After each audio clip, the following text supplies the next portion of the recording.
le mec qui avait écrit le truc, il avait écrit ça à la va-vite, parce qu'un truc qui m'a fait rire, c'est ils achètent des débardeurs pour mettre en valeur leurs abdominaux. Alors, je sais pas comment tu mets tes abdos en valeur avec un débardeur. Et puis en plus, les mecs, ils étaient en train d'acheter un t-shirt, quoi. Ouais, bon. Donc non, mais des conneries, non, mais tu vois que c'était des trucs montés à la va-vite, sans recherche, etc., quoi. Ouais. Bon, je reprends les questions, on s'éloigne. Alors, question, la ceinture de sudation pendant la sèche, utile ou non? Ben, ça peut... Tirer du ventre? Ouais, si... Comment ça te fait transpirer plus, donc si tu perds de la flotte, enfin si t'as de la flotte à perdre, je sais plus à quel sujet on en parlait, mais moi ça me faisait ça. Moi quand je voyage, je fais tout de suite de la rétention d'eau, et si je la transpire pas, je la pisse pas. Ah oui, c'était un truc que j'avais vu une étude qui parlait un peu de ça. Je sais plus exactement les détails, mais j'avais vu que l'excès de flotte que tu pouvais pisser en fait était limité, quoi. Donc si t'as trop de flotte, tu la pisseras pas. Le seul moyen c'est de la transpirer. D'accord, donc tu penses qu'il y a un intérêt même de faire des genres de cardio avec l'espèce de combinaison? Ouais, moi les nanas elles aiment bien en plus, ça les motive. Quand elles voient qu'elles perdent 200 litres d'eau, tu sais, c'est pour les nanas qui ont des tendances un peu boulimiques ou anorexiques. Oui. Ça les motive à... Et donc le sauna, alors on va par là. Ouais, le sauna, mais c'est un peu une perte de temps, quoi. Parce que ça va te fatiguer pour pas grand-chose, le sauna. Tu perds de la flotte, ok, mais tu perds pas beaucoup de calories. Alors que, comme le cardio, tu perds et la flotte et les calories. Donc c'est 2 fois plus utile que... Ouais, donc la ceinture pour toi c'est pas mal. Ça peut être pas mal. Ça peut... et puis il y a peut-être le fait que ça chauffe à un endroit... Ça aide à perdre plus de gras. Alors ça c'est à préciser, mais il y avait une hypothèse à un moment là-dessus. Donc ça a activé des récepteurs. Ouais, enfin que non, mais que la perte de graisse était un peu plus intense là où il faisait un peu plus chaud que les réserves par rapport aux réserves où il fait un peu plus froid, quoi. Ouais. Un peu comme un échauffement pour la perte de graisse. Je sais pas si c'est très clair, mais bon. Donc faut pas se dire que tu mets le machin et tu vas perdre 200 kilos et puis que tu peux bouffer comme tu peux te goinfrer, etc. C'est pas ce que je veux dire, mais c'est pas à rejeter non plus pour quelqu'un qui fait bien attention à tout, etc. Ça peut être D'accord. Donc question suivante, comment fais-tu pour travailler les cuisses sans travailler les genoux?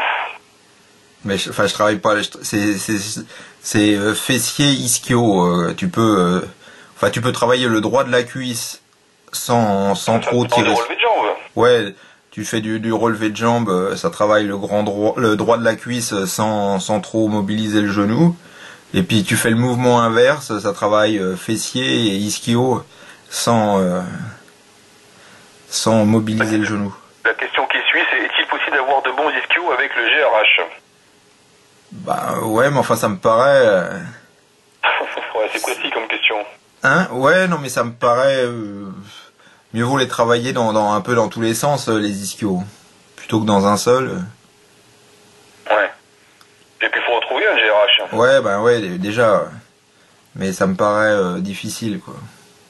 Bon, question suivante. Est-ce qu'au fil des années, notre résistance face aux blessures, alors entre parenthèses tendons et muscles, diminue?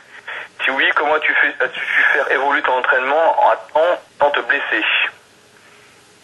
Alors, est-ce que avec l'âge, tu penses que tu résistes plus aux blessures? Ah bah non, tu résistes moins. Hein. C'est comme une voiture. Au début, tu peux lui faire subir à peu près tout, puis au fil des ans, il faut que tu la conduises de plus en plus. Donc ouais, donc la question qui suit, c'est comment tu fais évoluer ton entraînement? Parce qu'en même temps, on peut se blesser plus, mais on devient plus intensif.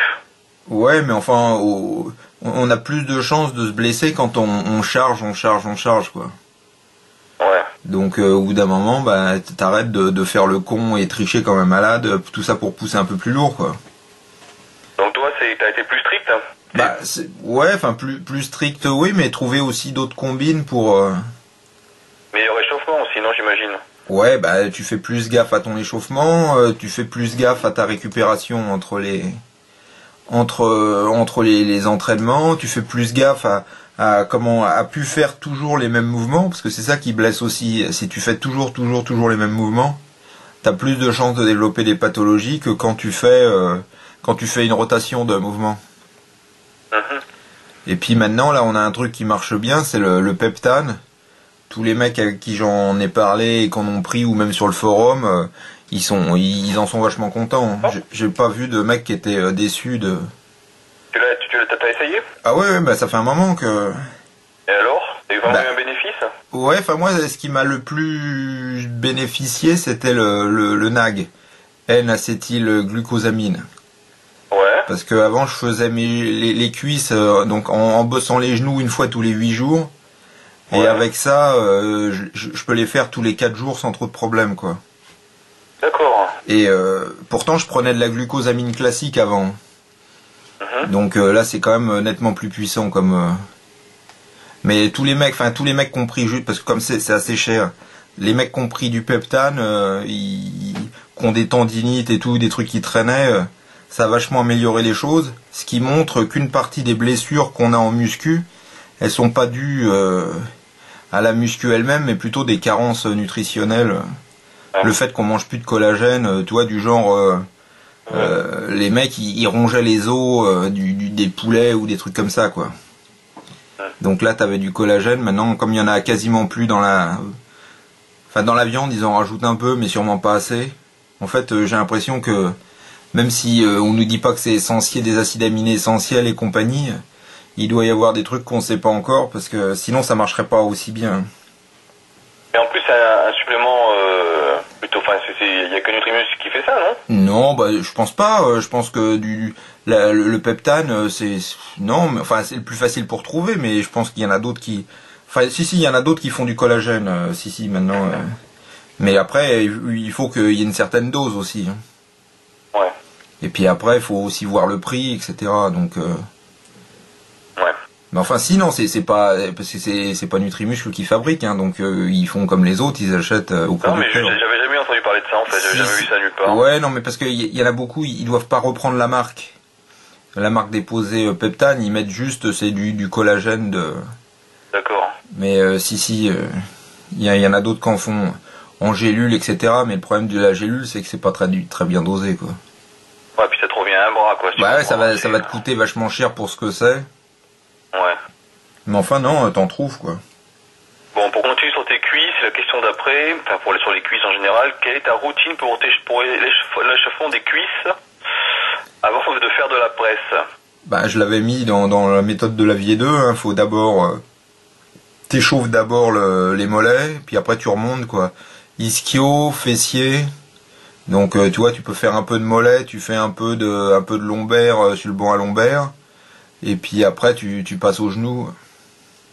Donc un échauffement dynamique, tu fais pas d'étirements, de choses comme ça? Non, bah plus du tout. On parlait des blessures et tout. Avant, je pouvais m'étirer, mais maintenant, c'est pas bon l'étirement. De plus ça va, moins c'est bon. Ouais. Alors, question suivante. Sur un point faible, lorsqu'on sent mal le muscle sur des séries courtes, est-ce que cela signifie que jamais nous n'arriverons à avoir de bonnes sensations en séries courtes sur ce muscle? Ou est-ce qu'on peut changer ça au fil des années? Ah bah c'est des trucs qui vont changer, hein. Et puis il y a des trucs, t'arrivais à les sentir vachement bien en lourd, et puis après t'y arrives plus. Après, des trucs que t'arrivais pas à sentir en lourd, t'y arrives, mais les trucs que tu sentais en léger, t'y arrives plus. Certains mouvements que t'aimais vachement, ça te fait plus rien, alors que d'autres que t'aimais pas avant, tu leur trouves des bénéfices nouveaux. Tout ça change, ça évolue de façon peu prévisible. Ouais. Tu penses que c'est quoi? C'est l'organisme qui s'habitue? Non, mais c'est le système nerveux qui. C'est le système nerveux, ouais. Ouais, parce que j'en avais parlé, c'est d'ailleurs eux qui m'ont mis le plus à l'oreille quand je faisais pas mal d'électrostimulation. C'est ça? Hein? Tu en fais plus du tout, ça? Non, bah non, pour des raisons qui n'ont rien à voir avec l'électrostimulation elle-même, mais le mec, tu sais, tu vois les électrodes, faut en mettre une sur Merde, ça y est, j'ai perdu le mot. Sur le... Zut. Faut en mettre une là où le nerf, il se branche sur le muscle. Zut, ben j'ai perdu le terme. Ça a un nom. Et donc tu mets l'électrode, tu mets une électrode ailleurs et une électrode sur ce point là. Et donc pour le trouver, tu te mets une électrode, tu te la colles par exemple sur la cuisse, et puis tu débranches l'autre électrode, et ça fait que tu te balades avec juste c'est une espèce de pointe quoi, et tu le balades sur le muscle, mais à très faible intensité. Hein. Faut mettre un ou deux, faut pas y aller comme des fous, hein, sinon le mec il va être électrocuté. Mais tu le mets très très faible, et tu verras que plus tu vas approcher, du point moteur. C'est comme ça que ça s'appelle. Plus le muscle il va se mettre à battre. Et quand tu es juste sur le point moteur, tu vois bien que tu as une super réaction de contraction, alors que t'en vois pas beaucoup de jus, quoi. Donc là, tu sais que tu es sur le point moteur. D'accord. Et ce qui est étonnant, donc normalement, a priori, le point moteur, il bouge pas, quoi. Et ben si tu répètes le truc le lendemain, le surlendemain, etc., tu verras qu'il s'est déplacé. Donc ça c'est des trucs j'ai pas vu d'études scientifiques qui ont été faites là-dessus, mais c'est un truc que pratiquement tu te rends compte quoi. Enfin, alors je pense pas qu'il soit déplacé, mais je pense que la sensibilité du système nerveux elle est passée d'une branche nerveuse à l'autre ou des choses comme ça quoi. Ouais. Donc forcément à partir de là, vu que c'est vachement dynamique, il y a des trucs que tu le sentiras plus ou moins ou... D'accord. Question suivante. Y a-t-il un intérêt à travailler les triceps quand on est à plus de 100 kg pour les pecs? Quel est le meilleur exo pour le chef externe? Ah bah ça n'a rien à voir, tu peux être à 200, 300 ou 400 pour les pecs, tu as toujours intérêt à travailler le triceps, à moins d'avoir les triceps à la Cutler ou... Ouais, bon alors le meilleur exo pour le chef externe, qu'est-ce que t'aimes toi? Ah bah ça c'est pareil, c'est super variable. Il y en a qui arrivent à le choper. En fait, c'est suivant qu'il soit haut perché ou non sur s'il est très bas, un peu à la Levron, n'importe quel mouvement va te le bosser. S'il est très très haut près du deltoïde, tu vas avoir du mal à le. Mais en fait, faut là où en théorie t'as le plus de chances de le bosser, c'est avec le coude le plus proche possible du torse. Parce que plus tu vas lever les bras, plus ça va être le chef long qui bosse. Donc à contrario, plus tu baisses les bras, moins ça va être le chef long qui bosse, mais ce qui ne garantit pas un super travail du chef externe. D'accord. Tu fais quoi pour les triceps toi en ce moment? Bah tu sais, j'ai une machine à dips Nautilus, je fais beaucoup ça, parce que ça me fait un petit rappel pec, ou sinon je fais des extensions, je fais pas de barre par exemple. On parlait des blessures. Je sais que si je faisais de la barre, ce serait pas, il y en aurait pas pour très longtemps pour que je me nique le coude. Bah, rond front ou coucher serré, ça fait bien plus de 10 ans que j'ai pas fait ça. Hein, ouais, non mais c'est horrible comme mouvement. Ouais, déjà la sensation est moyenne, je trouve, et puis en plus, tu sens qu'en négatif.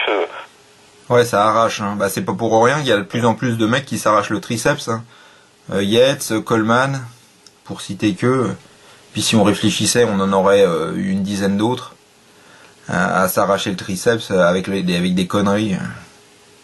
Alors je dis pas que ça marche pas au niveau volume. Hein.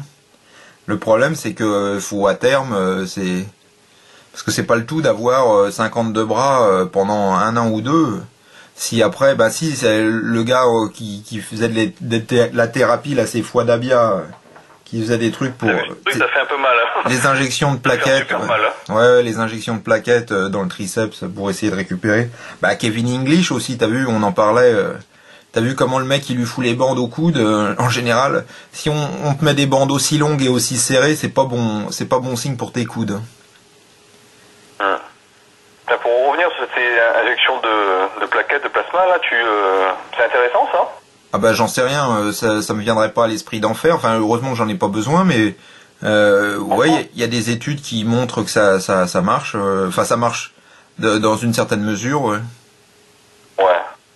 ça n'existe pas en France, ça non? T'as entendu parler de ça? Je voudrais pas sûrement qu'il y a des gens qui vont te le faire, mais après ça doit pas être à grande échelle encore. Mais de toute manière, il y a des études françaises qui ont été faites sur le sujet, donc forcément, il y a des gens en France qui le font, quoi. Ouais. Mais alors, remboursement sécu, ça fait partie, le truc, hein, ouais. remboursement sécu, etc. Faut peut-être pas trop compter dessus, quoi. Ouais, tu m'étonnes. Mais ceux que ça intéresse, ouais, il y a cette vidéo. Alors moi, ils peuvent chercher sur mon blog. Donc Oui, sur Nutrimus, qui me semble. gundeal.com, il y a plein d'études. À chaque fois que j'en vois une, en plus, il y en a en français. Ouais. Et puis, bah ouais, ils cherchent foie d'Abia, thérapie, puis on le voit. On le voit pleurer. Alors peut-être que ça s'est amélioré maintenant. Ouais.